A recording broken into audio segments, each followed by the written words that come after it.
Okay, Facebook ads testing part two, jumping right back in where we left off. We're going to get into the testing strategies. There's a lot to it, right? There's a lot going on with when it comes to testing ads and understanding the full spectrum of this. So we're going to jump into that in a minute. And before we do, I want to talk about conversion ads versus page post engagement ads. All right.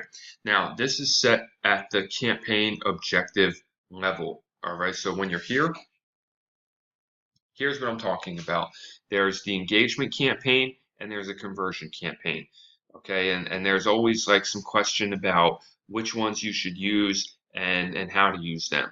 They both are different objectives. All right, the engagement is designed to get post engagement, page likes, people basically to engage with whatever your campaign is. Conversion is meant to drive conversions based on what you select, right? If you select the add to cart conversion, the purchase conversion, Facebook is going to go out there and look for people most likely to convert. Here, Facebook is going to look for most likely to engage. Now, the idea here is how do you use them both in your marketing? Okay, I use both, and all the smartest Facebook advertisers I know also use both in their advertising. Okay, and I say this, and I want to make this abundantly clear because I still see in the group people will ask this question: should I use engagement ads? Should I use conversion ads? And you'll see a lot of people that will talk about engagement ads are pointless and I just go straight for conversion ads. And yes, right? They're two different objectives. Conversion ads are what are going to drive sales, but engagement ads still have a lot of benefit. Okay. And you should be using both of them because engagement ads drive engagement, and that is what Facebook is all about. It loves to see engagement on an ad, it loves to see engagement on your page because it's about the user experience and it doesn't necessarily want people that are just trying to drive purchases and not create engagement on the platform. Engagement is going to be rewarded by bringing your CPM down across all your campaigns. All right. So when you are creating an ad, okay, it'll have a post ID, and that post ID can be used across multiple campaigns. So you could have an engagement campaign and a conversion campaign.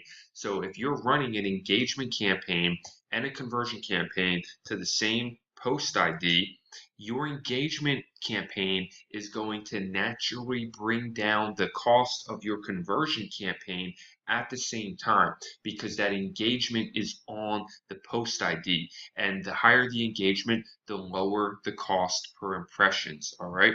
It's also going to create social proof on the ad itself. Which does matter. Okay, it definitely matters that social proof because people that see an ad with lots and thousands of likes and comments and shares, like that's going to create a natural curiosity, more of a natural draw for people to interact with that ad based on already seeing that existing social proof. It's kind of like a sign that this is an ad that's worth checking out, right? And it's also a way, engagement objective is a way that you can get more reach. Okay, you can get more reach on your ads. It can help also add some additional sales. So it's definitely something you should be using in your market now, or in your marketing. Now, where does it have a place? It has a place in the beginning at the cold audience, right? Remember all the way back here, we looked at awareness. Okay, this is where your engagement ad has a place in helping create awareness and helping create audiences that you can then retarget with conversion campaigns. All right. Now, again, when you see the testing strategy, I start out with conversion campaigns as well. All right. And I start out optimizing for purchase, but it doesn't mean that I don't run engagement campaigns alongside those conversion campaigns because I do. And I think that there's a lot of good reason for do that. Now, testing when you know what you're selling. All right, I want to talk about this first. Remember, I said there's two different types of testing ideas. So when you know what you're selling, this is how I would start my testing strategy. Okay, I would start one engagement campaign uh, to test. right? Before I even moved into the conversion campaign, I would start one engagement campaign because remember, this is a longer term strategy, right? So generally when and you're going to see the difference. I'm jumping ahead here, but when people are testing for conversion campaigns right away, it's because you're looking for early signs of a winning product right away. But you already know your product, so you're not looking for a winning product. You're looking right now to find winning creatives that are going to perform the best on that product, right? And so that's why I would start with an engagement campaign, and then I would create three ad sets for the most likely audiences. Okay, whatever like the broad level could be. So if it's say your product is a juicer, right? You invented like a new juicer, then and you could go with more audiences if you wanted to, but at this level, right, my goal is to be testing the creatives. That's the point here. Okay. So I would take three audiences that might be like, you know, kitchen and fitness and cooking. Okay. And then I would test three ad creatives per audience. And the idea is you're testing the creatives. You already know the product and you should already know your audiences from the research, right? You should know the three most likely audiences. So in this case, you're trying to narrow in early on what your best performing creative is going to be. Okay, you get that? Like you know what your product is. Okay, so you're not chasing a winning product here. You know what your product is and you know who your audiences are. So you're not like there shouldn't be too much confusion about which audience is going to work the best. Now, obviously, you're still going to want to test multiple audiences down the road because there could be a wide range of audiences that work differently for your product. But right now, the most important part for you with knowing your product is finding the best ad creatives. Okay, so that's the strategy I would use here for testing different ad creatives. Once you have your winning creatives, all right, so I would take the top three creatives that you have out of that test. And once you have those three, you're going to take the post ID from those winning creatives. Now, if you don't know what the post ID is, all right, the post ID is when you have, okay, so when you look here, and if I go to preview, this is your post ID right here. Okay, that's your post ID, this last section. So you can use this post ID to create new campaigns for the same exact without changing the creative, without changing anything, keeping the social proof that you already have, then you can take the same post ID. Okay. So you're going to take that post ID and then create a conversion campaign with 5 ad sets using all three of these creatives. All right. So that you're using the creatives still because even though you found the best ones that were performing in at the engagement level, now you want to see out of those three which ones are going to perform the best in the conversion level, right? You have your three best ad creatives, all that'll have a little social proof.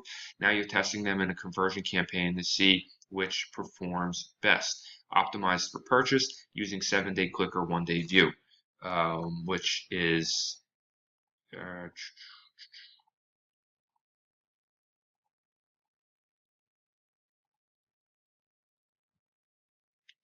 okay, when you come down here, 7-day click, 1-day view.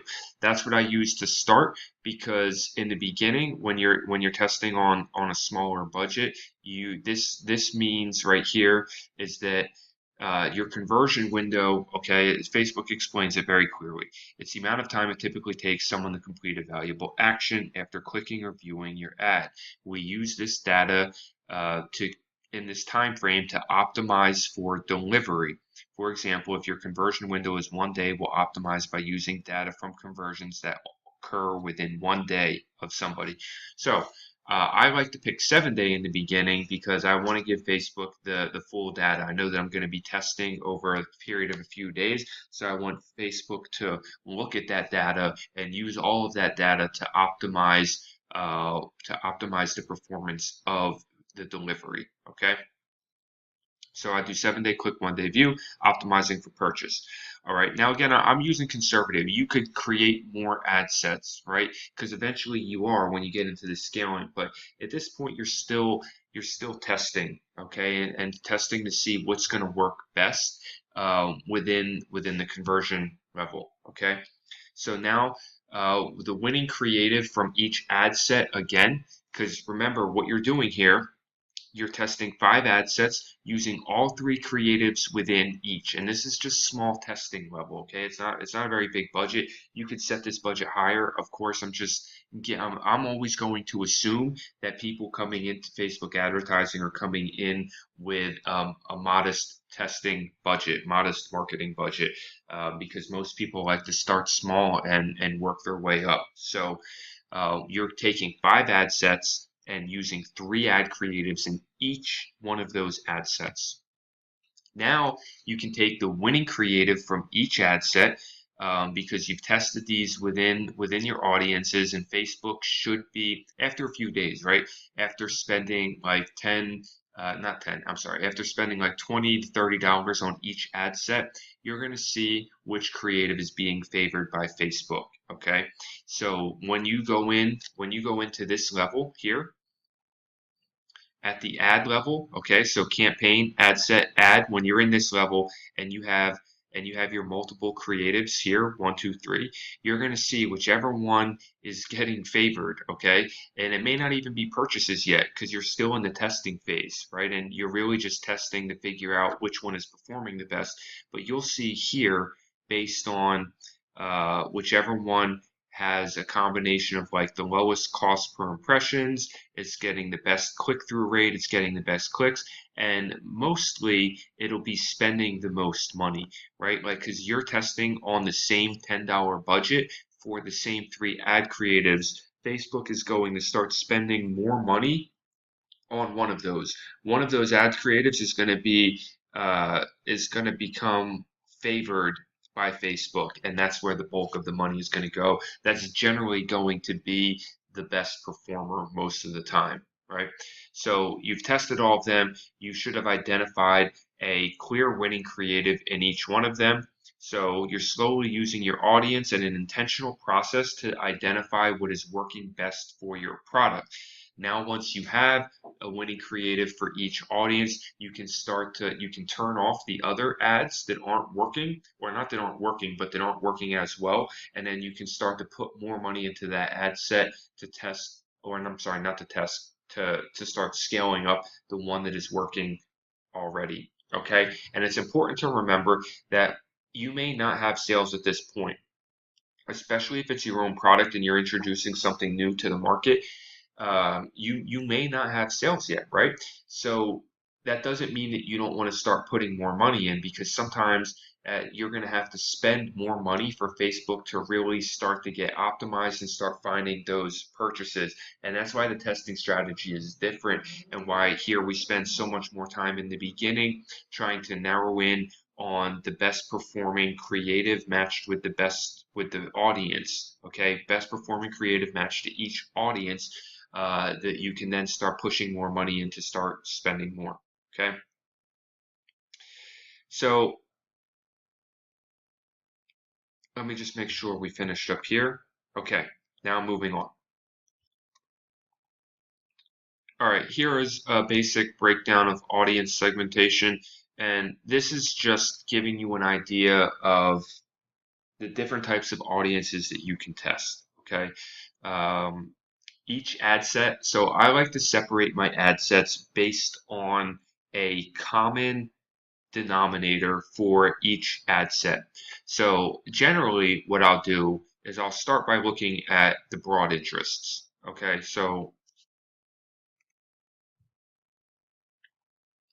if we come over here, so normally what I do is when I create a campaign, like in here, I would create my first ad set. Okay, so this would be optimized for purchase.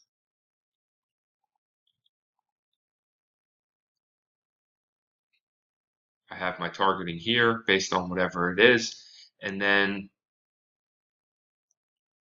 here, let me just cover a few things actually right here. So I have it selected by country. I could add countries in specifically. if I wanted to here, or again, you can do regions. You can highlight entire regions if you wanted to. Usually, I will add the countries in specifically, or you can create a list of saved locations. Like if you have the same countries you're targeting every time, you could put them all in and then create a list and save it, and then you would have that list every time you want to. And of course, you can exclude countries too if you want to target like a region but exclude certain countries. Okay, so anyway, moving on. I would start by creating like that broad level interest. So in this example where this was for uh, a husband and wife shirt, the first interest was newlyweds. Okay, and so that's the interest I selected here.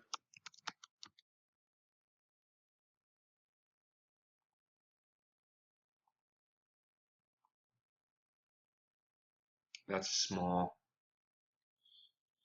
audience, but oh, here we go. Because here's what demographics is where it was newlywed, newlywed, newlywed. Okay, so now I've created an audience of newlyweds, and I would name this,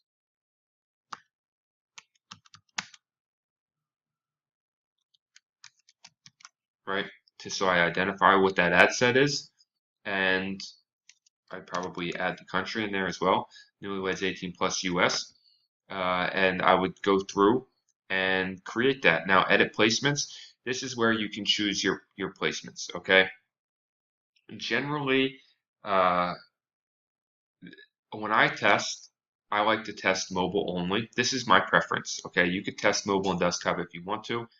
I don't test audience network. I don't test messenger. These are more for like retargeting campaigns, in my opinion. I think you wouldn't test at this level. I think these are better for retargeting when somebody already knows your brand and you're trying to stay in front of them. Okay. I'm not going to test stories. I'm generally not going to test marketplace. It's not a video, so I'm not going to test suggested videos or in-stream videos or instant articles. Okay, so I'm just looking at feeds right now for Instagram and Facebook. Now, you don't have to test this Instagram if you don't want to, but generally I'll run both of them together because, why not? Unless I think it's an item that doesn't really appeal to the Instagram audience. All right, if it is a video, then I will also include these two placements as well, instant articles and suggested videos, because why not? You might as well keep all those placements open. The only reason I don't do in-stream videos is because if your video is longer than 15 seconds, then you won't be able to run this placement anyway. Okay, so that's how I would set up that. Facebook is trying to push Marketplace, but I haven't necessarily seen Marketplace be all that amazing. But you could test it on your own, okay, and have your product show up in the Marketplace as well. Especially if you think it fits the Marketplace. Like there are certain products that probably fit better in the Marketplace than others. But for me, I don't like if it's this type of item, I wouldn't advertise in the Marketplace because I don't want Facebook even wasting my budget trying to market it there. Now, once I already have that created here, then the way that I generally go through and start adding new ad sets is I would duplicate this one, existing campaign to this campaign that it's already in. It's going to open up your ad set creation right here, and then I'm just going to go through and change my targeting, right? I'm going to keep it set to the same country and the same people, but now maybe I want to target people in the married relationship status. Okay, so I have that.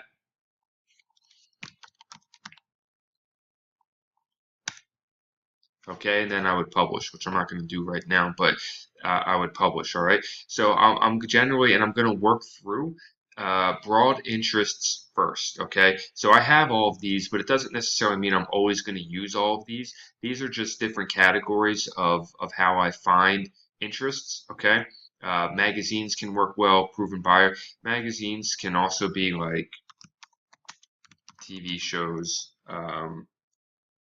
Publications. Like it doesn't necessarily just have to be magazines. Uh, proven buyers, passion, interest group together. What I mean by that is this doesn't necessarily apply to the my example ad right now, but say you were advertising a pet product and I wanted to, it was a dog product, then these are passion interests, right? Like all these that have to do with I love dogs, I would put them all in the same ad set for me. Puppy love, I love my dog. Facebook, usually Facebook is better about pulling up the suggestions. Right now it's terrible at it. I love my dog.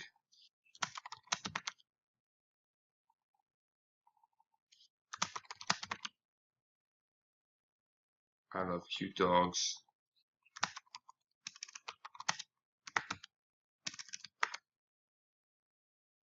I love my dog by family share. Right, so I would stack all these interests together and then I would just name it for the general I love dogs interests 18 plus. Okay. And that would be what I mean by stacking passion interests together. Why do I do that? Because they're all basically the same thing anyway. Some of these are really small anyway. There's going to be a lot of overlap within these all at the same time.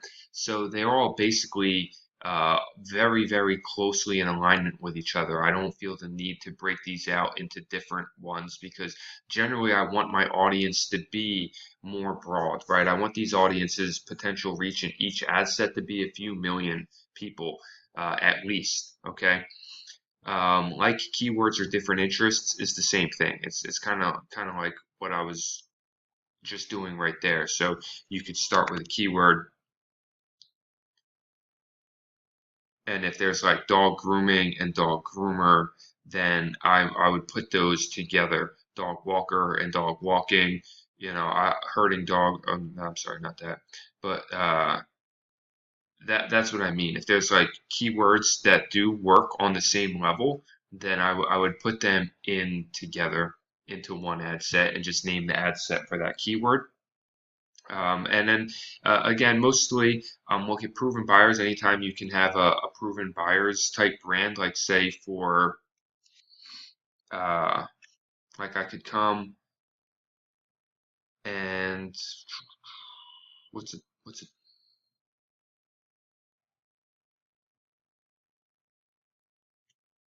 what's a dog brand? Like okay, what's Rocket Dog brands? No, that's not it. But let's say Petco is not specifically dogs, but this is what I mean by like a proven market. PetSmart, you know, Petco. These are shopping stores. So probably if some Purina Pet Care, right? So if somebody is interested in one of these, chances are they have a history of buying dog products, right? So for me, that's like a proven buyer's market. Okay. Now I would look for one. Okay, Royal Canine. That would be like a proven buyer's market. Or I think if I'm wrong and that's a cat brand, then I haven't done my research on this. Obviously, you would do your research and look for all the big brands that are within your niche. But that's what I mean is when you can find the brands or the stores that are represented within that niche, then you can use those as proven buyer ad sets to test. All right. And so that's the concept of how I build out my ad sets. Right now, if we were doing a kitchen product, say, I would do something like this. Like one I could test is kitchen utensil, right? And I would create an ad set for kitchen utensil. One I could test. I would actually stack these together because they're kind of the same thing. Kitchen utensil and kitchenware. Okay, good. Then another one might be just the basic kitchen. Then another ad set might be all the cooking shows together, Master Chef, Top Chef. Okay, and then another ad set might be cookware and bakeware, right? So I would go through and I would find all these broad level ad sets, all these broad level interests, and create them as their own ad set to test those. Okay, and you want to create is generally at least 5 audiences, especially if you're testing only one product. You want to try to find as many different audience segmentations as you can. And these are just some guidelines of what you can look for. And remember, we went through audience insights affinity scores earlier, where you can use existing audiences that you find up here and then use the affinity score to try to find new audiences that you didn't even think about. Websites is another good one that you can use sometimes. Like you'll have to do your research, but as an example for this product, this one here that was the couples shirt, I know something like Wedding Wire is an audience for them. This is a website, right? And I would probably stack this together with other similar ones that are in there because there's going to be a lot of overlap within these two. So, and then I would just name this websites, because I know what it is by saying websites. So I would say websites 18 plus, right? Now, I would also consider, chances are most of these are just women. As you can see, the majority of that is women. So I would say websites 18 plus women. And that would be my audience. Okay, so that's basically how I do some basic audience segmentation for conversion campaigns. Now, wrapping up the ad testing strategy for when you're testing a product that you're selling is at this point, if you follow this process, your testing is probably going to range in between $300 to $1,000 in testing, and of course you should be getting sales at this point too. But you're spending more on testing because you're playing a longer term game. You're building more into the data and the assets of testing that product, and you're going through a process in the beginning that is focused on narrowing in on some of the creatives and trying to identify which creatives work best with which audiences. And then, of course, you're going to start turning off what's not working as you can start focus on scaling what is working. Testing when you don't know what you're selling. Okay, this becomes more of a rapid fire testing method where we think about the 80-20 rule. All right, now, like I mentioned earlier, it's still about quality over quantity. All right, you don't want to just be throwing random products out there and hoping something sticks. But you want to be understanding that not all the products that you test are going to work. Okay, when you don't already know what you're selling, it's about this rapid fire testing method to find winning ad sets that you can scale. You'll be testing multiple products, so you're generally going to be focusing on one creative to start, which may not be, you can still use multiple creatives, but I just know that most people, when they're getting started, are probably going to be using one creative. You just need to consider the fact that by only using one creative, you're limiting yourself, right? So anyway, this method is heavily dependent on an 80-20 principle, right? Where you're going to be doing good product research to try to really identify quality products that you think can sell, and then testing across multiple ad sets and looking for the ad sets that work to scale them and killing off the ones that don't work. Okay, so the ad testing strategy. This is the way that I do it. Now, you could remove the conversion campaign if you wanted to, but I still like to create the conversion campaign. I'm sorry, you could remove the engagement campaign if you wanted to, but I still like to create the engagement campaign because if I'm only going to run it at a small budget, and it helps, right? Because I like to see the engagement on the post, and also because if the if the product starts to work, then I want that engagement campaign running because I'm gonna be using that engaged audience later as a custom audience to create further lookalikes and retargeting. Okay, but here's the idea, right? So I would first go in, I would create the engagement campaign, and then I would take the post ID as I showed you. So as soon as I create that engagement campaign and it's published, I would then go right back in, open the ad up, take the post ID, and now go back and make a conversion campaign using the same exact conversion ad, or I'm sorry, the same exact post ID. The conversion campaign, I'm jumping right to multiple ad sets for different audiences and setting each ad set with its own budget of $5 to $10, and each ad set should have an audience of 1 million plus. Okay, so it's the same type of breakdown. The biggest difference here between what we did in the last one is in the last one you saw we worked through a few iterations in the beginning to get to this point because we were so heavily dependent on testing the best creative for the product, right? But in this one, when we're going for that rapid fire testing mode, you just want to try to get the best creative right from the start, right? If you have a video team making you videos for your product, then you're looking to get a good creative done and get multiple ad sets running and then be testing that creative across multiple ad sets, trying to find the ad sets that are going to scale and killing off the ones that are not going to scale. Where this becomes it's the same thing for where I'm placing it, right? It's still the mobile newsfeed only.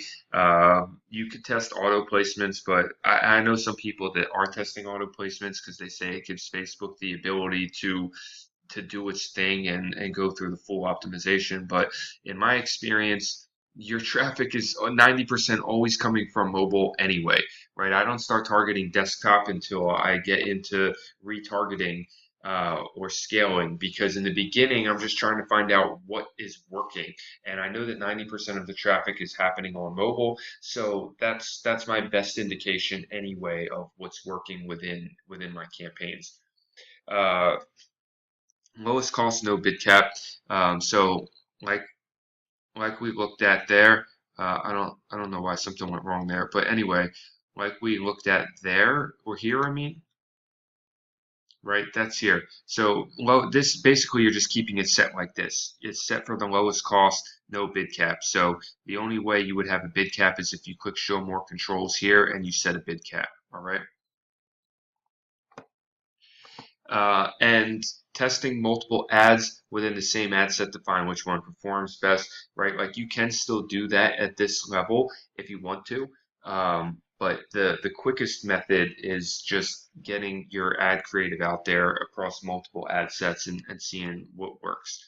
Now, this is the most important part in this ad testing strategy because when we're going this way and we're testing multiple products and we're not sure which product is going to work yet, you need a uh, strict rules for actually turning off ad sets. All right, this becomes like it becomes something where every single ad set, right? So you have multiple ad sets running, and in order to continue an ad set past day one, you need to have enough data, right? Like I want every ad set to prove it to me why I should keep it running, basically. So on day one, if I've had no clicks in that ad set, then I'm turning the ad set off. Now, I also have my $5 spent. Why? Because on general e-commerce products, right, if I have a general e-commerce product I'm selling for $50 and I've gotten the $5 spent already and there's not been a single click, that means my link clicks are not going to be cheaper than $5, right? I'm going to be starting off at a $5 cost per click. That's not going to be profitable. If you think about your conversion, say you're getting a 5% conversion, which is still good, right? I mean, a 5% conversion is good, right? But you're getting $5 clicks. That means okay, let's just take this out and think about this. So that means for every 20 clicks, you'd be getting one sale, right? So you would be spending $100 because it's $5 per click, right? You'd be spending $100 to make a $50 sale. So that's why like your cost per click is a good indication early on if something is working or not. So if I've had no clicks on day one, or if by the time if I happen to check my ads, because maybe you set your budget for $10 daily, if I check my ads and I've already got the $5 spent and there's not any clicks, I'm turning off that ad set. Okay, this is at the ad set level. Remember, if you're going to have a campaign with multiple ad sets running, okay, and this is just for example purposes, right? It might not, hopefully you have more ad sets that work than just two, but so you have a campaign and you have multiple ad sets running within that campaign, okay, I'm going to be turning off the ad sets that don't meet this criteria, right? I want to see clicks happening right away. And on a good product that's matched to a good audience with a good ad creative, you will see clicks right away. That's why the general rule that I said is I want to see clicks at around $1 or under. Okay, at the very least in the beginning, you should be getting clicks for like $1.50 or under. The closer you get to that range of 50 cents, uh, the more clear it is that you have a product that is really connecting well with your audience. Clicks show buying intent, but they are not enough. Okay, you also need to be getting add to carts, all right, because that's what lets you know that once people are actually landing on your product page, they are interested enough in what they see that it's something that they might consider buying. Okay, so if by day 2 I don't have any add to carts, then I'm going to be turning off that ad set. All right, now I have a note by $10 spent. That's not always 100. Like sometimes here there's some caveats. Okay, if I'm getting fantastic clicks and I'm at $10, so say I'm at $10 and I've already had 15 clicks, right? I'm getting 75 cents CPC. That's pretty good, okay, for within the early signs. So if I'm getting 75 cents CPC and I haven't had an ad, and then I'm at $10 and I haven't had an add to cart yet, I'll probably keep it running for a little bit longer, okay? But if I'm by the end of day 2, say I'm spending $10 a day, by the end of day 2, I've spent $20 and I haven't had an add to cart, then I'm turning off that ad set, all right? Because it's just, you got to think about it. Again, through your conversion campaign, less people less people, what am I trying to say? Less people that add to cart are going to purchase. So if you're already at $20 and nobody's added to cart, that means your cost per purchase is going to be way above $20, right? Because you're not even optimizing yet within the purchase range. Nobody's even adding the cart. So it's just not a good indication. Turning it off. All right.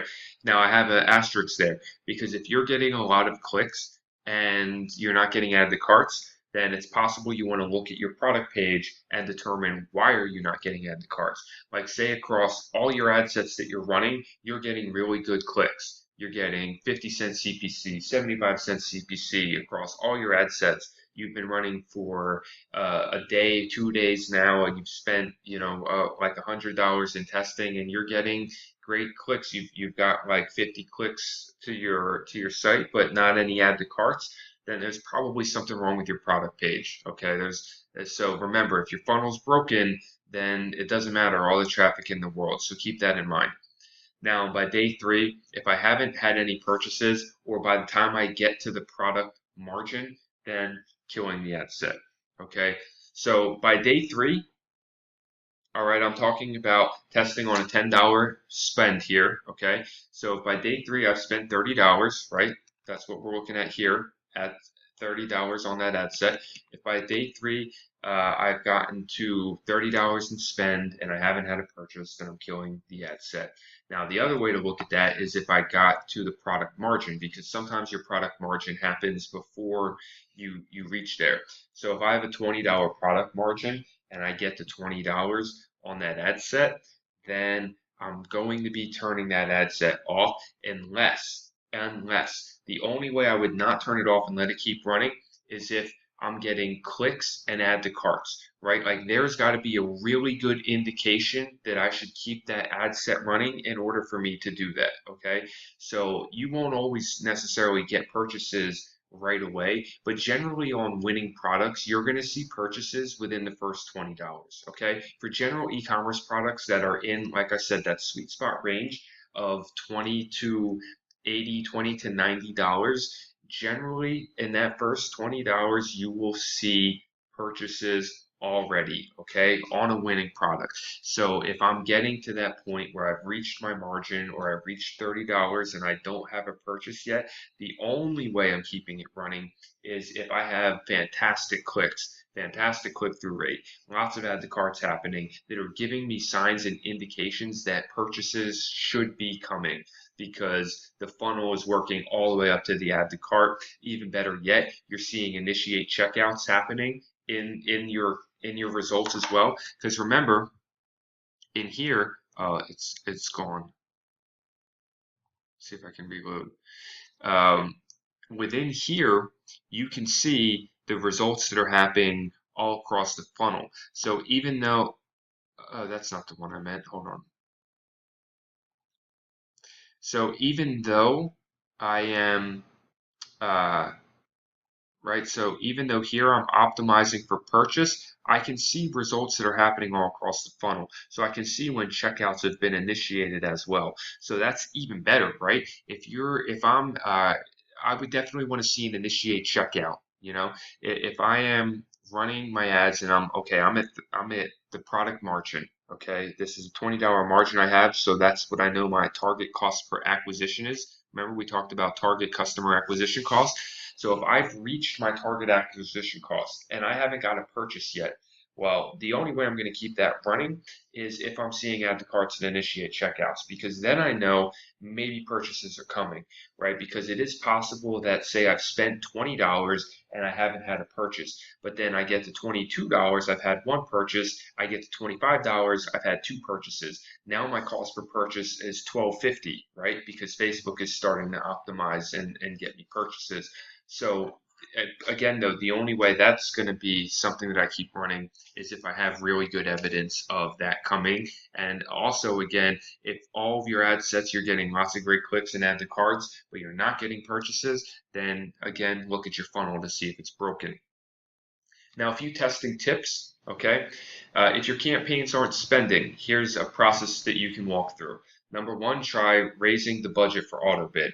Auto bid being just like what we talked about. When you're not controlling the bid, you can try raising the budget. If it's not spending. This is if you launch a campaign, it passes review, it's approved, but you notice after a few hours or after many hours or a day that it's still on $0 spent and it hasn't reached anybody yet, you can try raising the budget.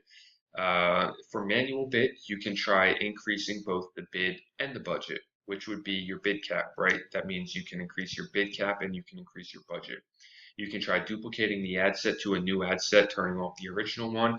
You can try duplicating the whole campaign to a new campaign, turning off the original one. You can try using a different ad account. And finally, if none of that works, you could try using a different business manager. And if a different business manager doesn't work, you need to talk to Facebook. You need to try to get in contact with Facebook because I don't know what it would be. Okay, naming your campaigns and ad sets. This doesn't necessarily matter as much, but you do want to think about a naming structure because it will help you keep it organized. This will be personal to you and the way that you like to organize things.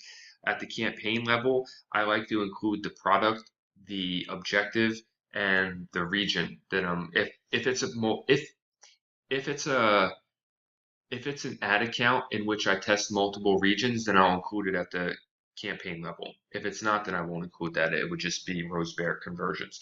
At the ad set level, you saw what I did already. I named the ad set by the main audience identifier, and then I put in the age and gender, and then I put in any specifics that may have to do with it. Okay. And then finally, not finally, better to test 4 audiences at $5 than 1 audience at $20. You can see that my strategy is heavily dependent on testing multiple audiences. So I would never try, like if you're looking at your budget concerns and you have $10 to $20 to spend testing products, definitely test that out against multiple audiences at smaller budgets than one audience at a bigger budget. And I already talked about relevance scores. Okay, it's um, based on positive and negative feedback, but mostly what you want is engagement. Okay, positive feedback increases relevance. So when you're getting engagement, you're combining engagement ads or video views ads with your conversion ads. You are increasing. That's basically like increasing the feedback and relevance because Facebook doesn't really tell the difference between a negative comment and a positive comment. So that's going to help bring your overall cost down, right? And increase your relevance score because engagement is directly related to relevance. All right.